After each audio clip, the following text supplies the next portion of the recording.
Hello, this is Ross Bliley from the podcast Pigskin Tales. This podcast is sponsored by Sterling Soap Company. With products sold throughout 41 locations around the globe, Sterling Soap Company has a unique assortment of products to choose from for your loved one for the holidays. Handmade artisan soaps created by Roderick and Amanda Lovin since 2012, these products are affordable and provide great value. Act now and save on your shipping costs. If you purchase $75 or more, your shipping cost is free in the United States. Shop now online at sterlingsoap.com.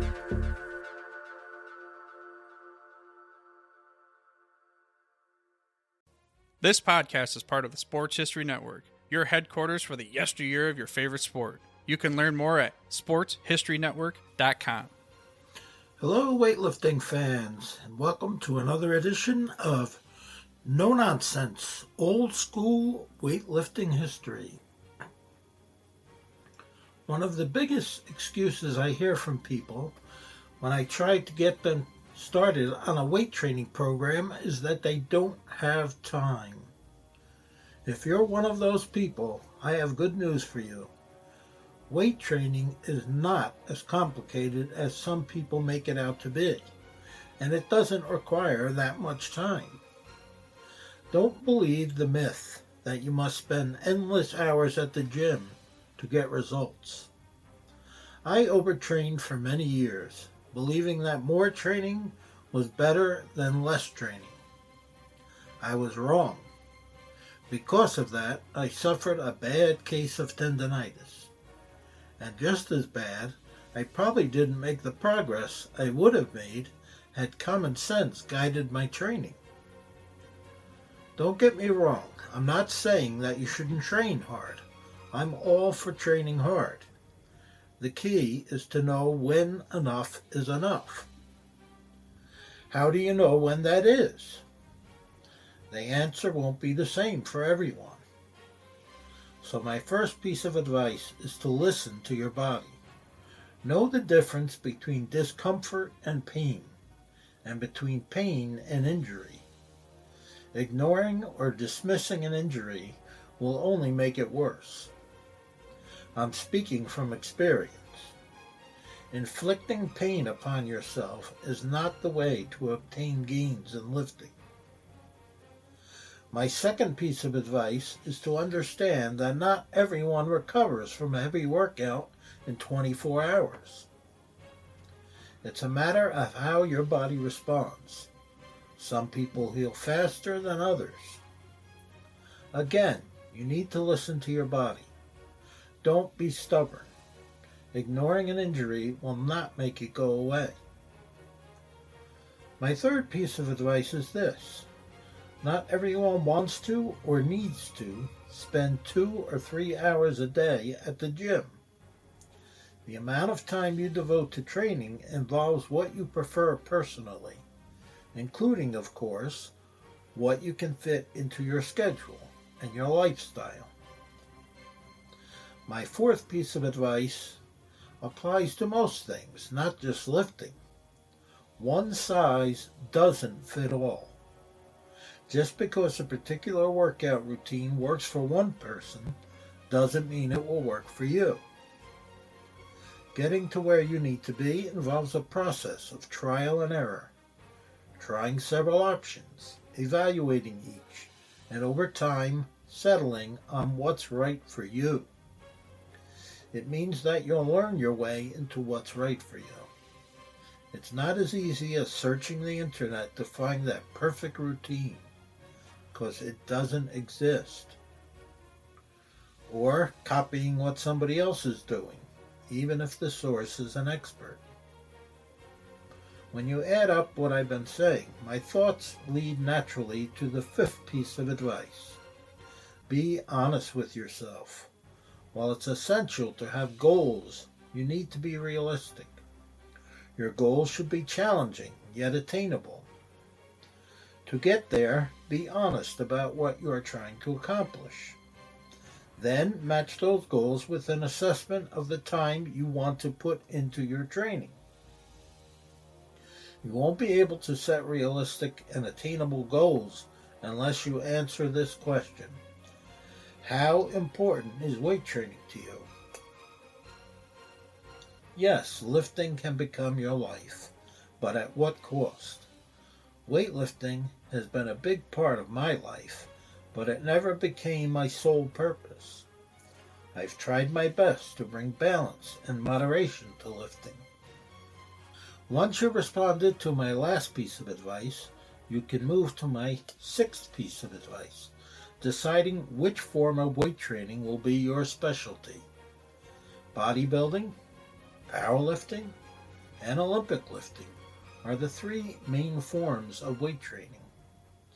Bodybuilding focuses on building your body with muscle. Powerlifting, the squat, bench, and deadlift, focuses on developing brute strength.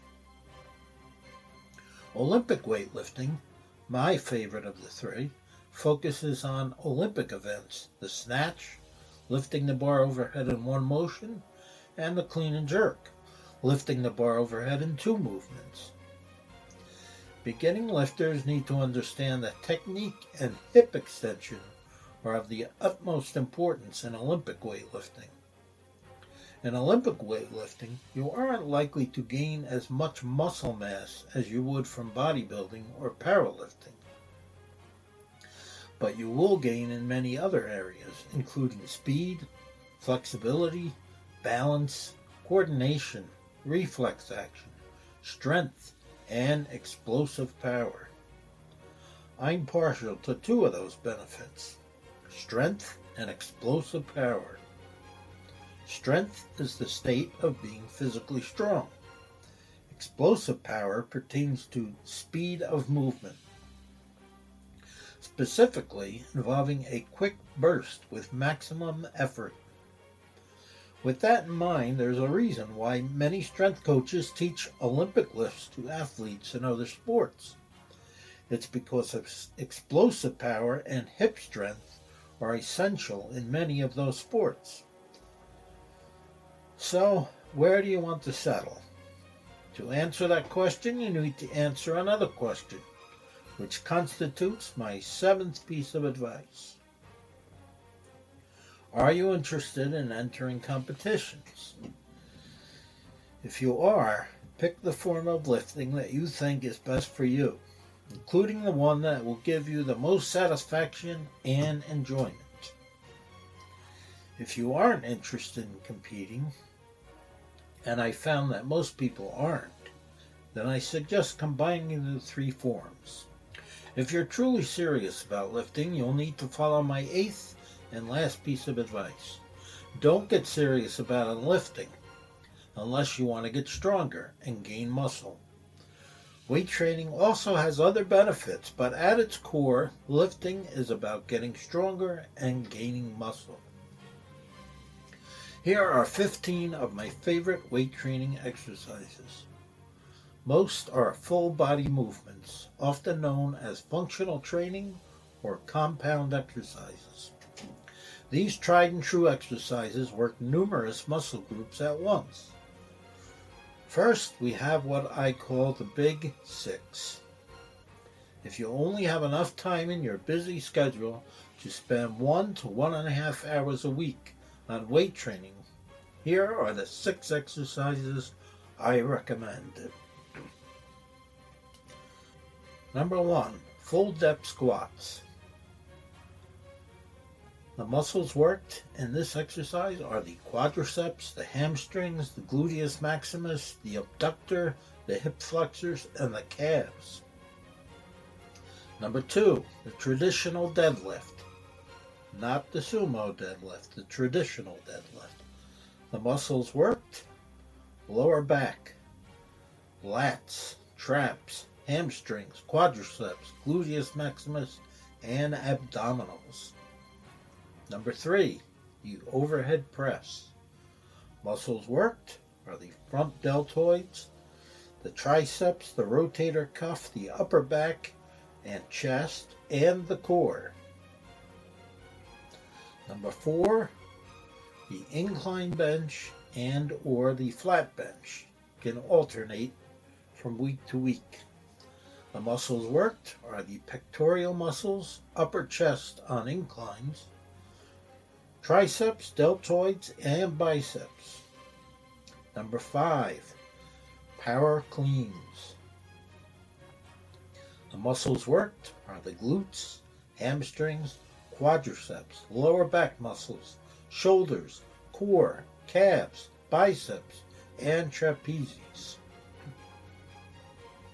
Number 6, sit-ups. Muscles worked, the abdominals, rectus and transverse, hip flexors, and obliques.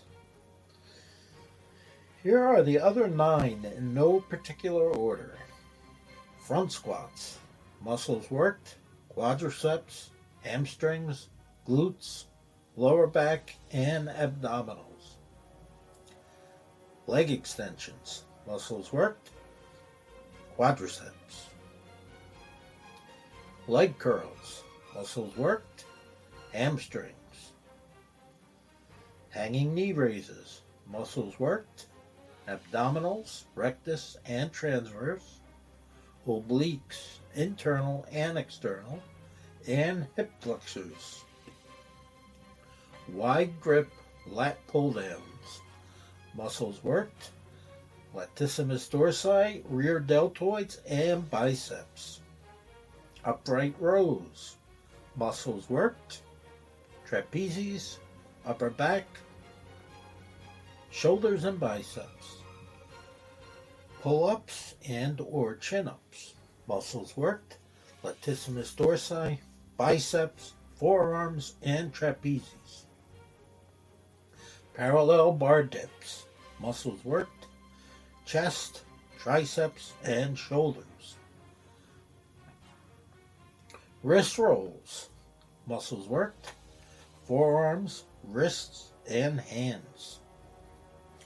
For more advice on weight training, check out my book, No Nonsense, Old School Weight Training, a guide for people with limited time. It's available on Amazon. I'm a certified personal trainer and competed in Olympic lifting and powerlifting for 16 years. Hope you enjoyed the podcast. Thank you and God bless. This podcast is part of the Sports History Network, your headquarters for the yesteryear of your favorite sport. You can learn more at sportshistorynetwork.com. Hey there, sports history fan. This is Arnie Chapman, aka the Football History Dude, and I hope that you enjoyed this recent episode presented by the Sports History Network and were able to learn some good old-fashioned sports history knowledge nuggets. I started the Sports History Network back in 2020 with the mission to help podcasters find a community of like-minded sports history nerds, as well as helping aspiring podcasters to start their own shows. We have a little bit over 30 shows on the network right now covering all sorts of sports history, but as far as I'm concerned, we're just at the toothpick in the ocean moment, that can't even figure it out because there's so much more coming. We wanted to create the ultimate headquarters for sports yesteryear, starting with Podcast Network and our website, but we're going to continue to move into other mediums as well. And here's the cool part, because we want you to be part of our team. So if you're interested in starting your own podcast, or maybe being a guest on one of our shows, or who knows, maybe even writing an article for us over on the website. Seriously, all you gotta do is reach out to us on the contact page over at sportshistorynetwork.com. You can be as technologically savvy as a Neanderthal tapping on a stone trying to figure out this whole hieroglyphics thing back in the day. Again, it doesn't matter, because even if you don't understand the whole podcast space, we have a production team that can pretty much help you out with doing everything. All you gotta do, head over to sportshistorynetwork.com, head to the contact page, fill it out. That message goes right to me, and I'll reach out to you as soon as I can. But for now, dude, I'm through if you're through.